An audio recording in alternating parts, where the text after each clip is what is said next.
Cela ne faisait que quelques semaines depuis le déménagement et bien que les cartons soient presque tous déballés et que les routines aient commencé à prendre forme, l'inquiétude persistait encore pour Mia. Ce n'était pas juste un déménagement comme les autres, c'était un bouleversement de son monde entier. Elle avait passé la majeure partie de sa vie dans un appartement exigu avec sa mère, juste toutes les deux. Maintenant, avec le récent remariage de sa mère, elle partageait une maison avec un demi-frère qu'elle connaissait à peine. Elle était assise sur le bord de son lit, ses doigts effleurant doucement la couette que sa mère avait choisie, observant la chambre inconnue. La maison était belle, ouverte, lumineuse et bien plus spacieuse que ce à quoi elle était habituée, mais pour Mia, elle semblait stérile, comme un décor de scène plutôt qu'une maison. En bas, Luc était probablement dans le salon. Ils n'avaient pas beaucoup parlé, juste des petites discussions habituelles et des hochements de tête en passant.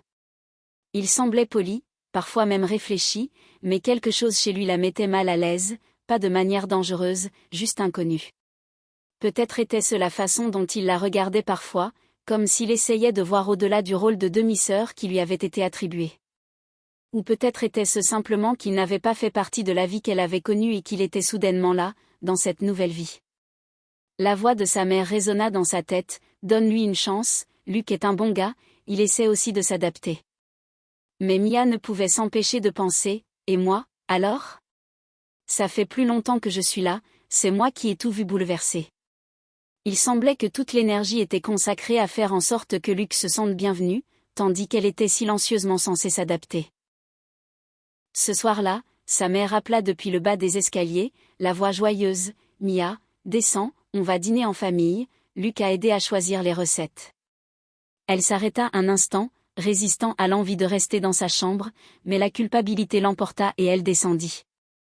Elle trouva sa mère affairée à la cuisine et Luc en train de mettre la table.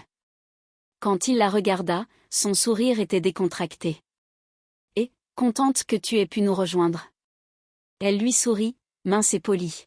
« Ouais, j'ai faim. » Le dîner fut léger, ponctué de petites discussions sur le quartier et le temps. Sa mère parlait beaucoup, lissant habilement les silences gênants. Mia tenta de participer, mais il y avait toujours une tension, surtout lorsque ses yeux croisaient ceux de Luc. Lui, cependant, semblait indifférent, calme, réservé mais pas distant. C'était comme s'il lui laissait de l'espace sans se retirer complètement.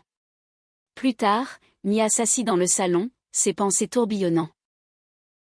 Elle avait passé tellement de temps à se protéger contre les changements que cette nouvelle vie apportait, qu'il était difficile de savoir si son mal